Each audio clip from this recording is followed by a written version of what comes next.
Guy, Chris Ello. Follow him on Twitter at Chris LOSD. Chris. Is Isaac the kid that transferred? Transferred, yes. And man, he knows how to work the social media. It helps to be the fastest kid in the state. Is his dad LeVar Ball? No, his dad is just the opposite. His dad is a martial arts expert, and you call him Master Taylor. You don't mess with it. Good to hear. Yeah, he has a tight rein. I like it.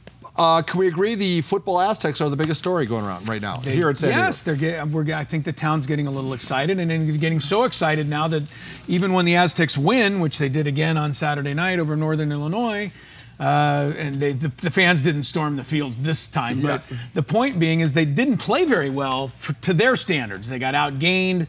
Northern Illinois had the time of possession, and after the game, I think Rocky Long kind of grumbled to me. He goes, God, we're getting graded now on style points around here. You know, be happy with the W. Be happy. We're winning games all the time, and you know they made some big time plays in that game to deserve the win, even though the yardage totals weren't good. You bring up Rocky Long. He on Tuesday at his press conference talked about how the game is becoming, for lack of a better word, sissified. Now, a lot of people don't want to hear that, and that's politically not, going against the win. But Rocky Long, he doesn't care. He calls them like he sees them.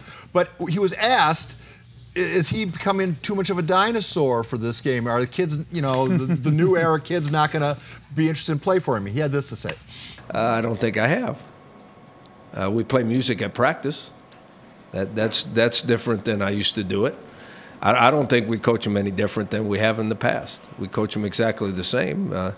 I think you're able to recruit players that fit into your philosophy, and the longer you're at a place, the more they fit in because they find out how it is, and they don't come here if their philosophy doesn't fit yours. So I don't think we've changed at all how we coach them. And that's kind of why they're so successful right now. Is one of the reasons. I mean, his relationship with that team is so perfect, and one of the things is that he doesn't try to change who they are.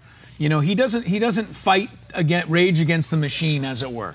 He just takes it as it is. He understands that he may give them a big speech about something, and they may go out on the field and do something completely opposite, and he's okay with that. He just coaches around it. You have another piece of interesting information. Talk about the eye gouging incident with Rashad Penny. That did not sit well on the elevator going down to the locker rooms. No, it did not. Tell us. It's a little bit behind the scenes here, but the elevator takes the assistant coaches down from the press box down to the locker room at halftime. Well, the Aztec coaches got on the same elevator as the Northern Illinois coaches, and in the ride down the elevator, the Aztec coaches said, hey, what about this eye gouging? Come on, that's weak. Northern Illinois guys said, blah, blah, blah. No pushing, shoving, but some good yelling and some good-natured feistiness between the two sides. And luckily, the elevator ride ended, and then they all went out and went their separate ways. It was a sign of the times. That kid made his turned his Twitter to private at halftime during the game to avoid. But give the kid some credit and his coach credit because they had him apologize. They suspended him the game. The kid called Rashad Penny. Rashad Penny has accepted it. I think all sides handled it well. All right. There is a website called theringer.com. A bunch of viewers brought this up to me, so I'm bringing it up to you. Okay. It's an interesting article written by a guy named, I believe, Roger Shermans or Sherman Rogers, whatever. His thesis is that the Chargers are a test case for the NFL. Can an organization survive without their fan base? With no fans. With no fan base. It's a good read.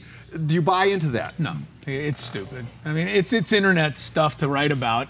The NFL, first of all, is not using the Chargers as a test case for anything. The NFL is all about making money, as much money as they possibly can, which is precisely why Roger Goodell was in L.A. with the Chargers last week, trying to get this thing turned around.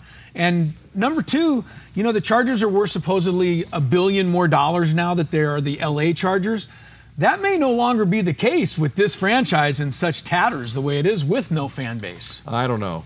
You still think it's worth a lot? It was an interesting article. Just to summarize, he said the Chargers are making more money playing to $27,000 up at the StubHub than they would to be playing to $55,000 because of ticket prices or something. A little like that, and a little like the TV ratings. Their TV ratings were 3.2 in LA but that's more people. Right. than when they get a 20 rating in San Diego. One other NFL note, Danny Trevathan of the Bears had his suspension for his near lethal hit on the Packers, whomever, 2 games to 1. Is that the right move? Is that the right move? What would Rocky Long say? Ask Rocky Long. That's what I was just going to say.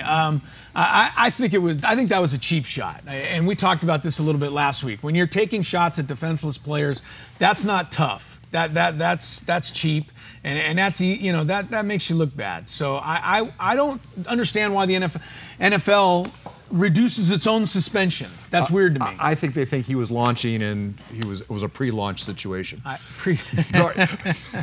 terminology. All right, as the NFL ratings decline, let's talk about what happened. I think it was in the Monday Nighter, the Chiefs game, Chiefs and Redskins. Talk a bit about how gambling is infectious. It's a bad bet. You're crazy if you bet, is my thinking on the NFL. And for example, if you bet the Redskins on Monday night against the Chiefs, you got 7 points. Well, the Redskins were ahead, losing by only 3, 4 seconds on the clock. They do this play. The Chiefs pick up the fumble, run it in for a touchdown, win by 9. So as the Redskin bettor, you lose. The touchdown also took the point total to 49. The over-under was 49.5. All the Chiefs had to do was kick the extra point. Instead, they kneeled down on the ball. So the over-under bettors, that was how their bet got decided. Everyone got hosed. I don't understand why people gamble on football, but I will say this. Football needs you gamblers, because without you, I don't think football would be as popular. Well, I mean, it's hypocritical. They say they don't want gambling, but look at all the websites that we have video of. Everybody's got an internet show talking about. And the injury reports are in the paper precisely so you can gamble on the games. Xander Schauffele of the former Aztec, he's the tour player, rookie of the year. Talk a little bit about that. Congratulations, and just anything an Aztec does well, I'm excited and real proud of. And he's a good guy and a good spokesperson. And he came back to school the other day, did a press conference at the school to talk about it. I love that. Let's take a listen. He talked about San Diego being a hotbed for golf. Take a listen. Yeah, I mean, you got Pat Perez and Charlie Hoffman, Phil Mickelson. His etiquette kind of off the course, I think he does a lot, you know, for kids and for fans. He handles that as a professional, and I think I kind of looked at him, and obviously you can look at all his accolades playing on the course, but, you know, when you're coming out, you don't really know how to act, and I think he was kind of a good person for me to look at. You know, he always signed all the autographs. He took his time to talk to people.